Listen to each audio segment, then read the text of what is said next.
Good day, saints. God had put into my heart to share some lessons from our past. For those who have been here with me throughout my vlogging journey, they know how dedicated I was into sharing awareness regarding Holocaust. I wasn't born again yet at that time. That was around early last year. No coincidences. God guides us throughout our journey. So now it's time to share the fruits of that learning. Holy Spirit reminded me earlier of a part of a survivor's testimony. I believe it was from the USC Shoah Foundation. It was a woman recalling her childhood. One of her memories was her in a park with her dad. During that time, there are already laws being implemented. I've forgotten what country she was from, but selling goods and services to Jews at that time were already prohibited. The vendor asked her if she wanted an ice cream and gave her one. I believe she even gave her an extra scoop. This was a brave move from the vendor, knowing she was a non-Jew or a Gentile, and it could cost her even her life.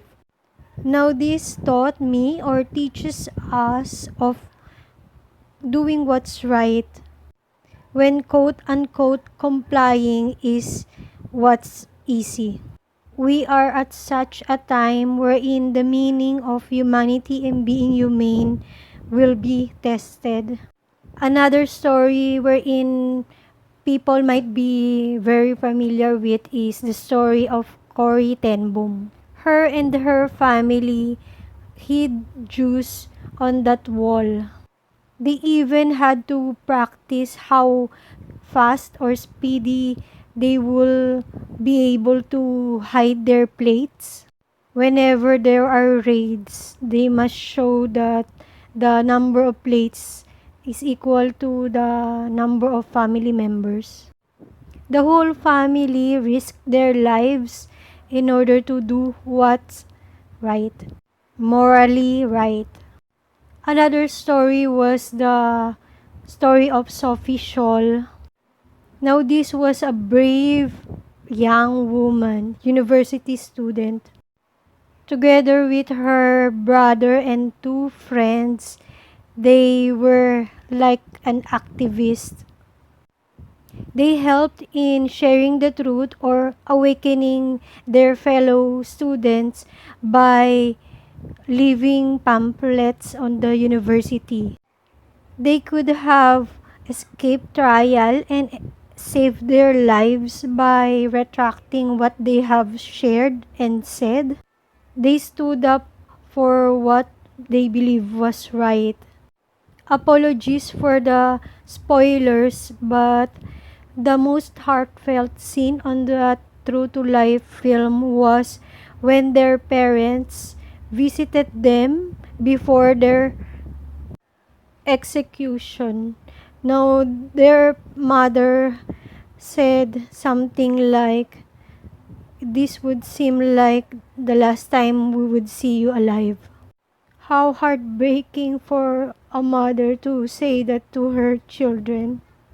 The parents could have tried to convince them into retracting their words, but no, they supported them because they knew that that was what's right and they were proud of their children. Another film that I was reminded of was in Darkness film. This was about Jews or family of Jews that hid underground.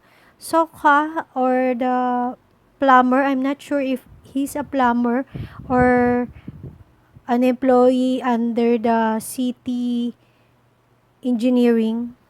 He knew the plumbing system underground and where the Nazis don't look. He helped them, he fed them.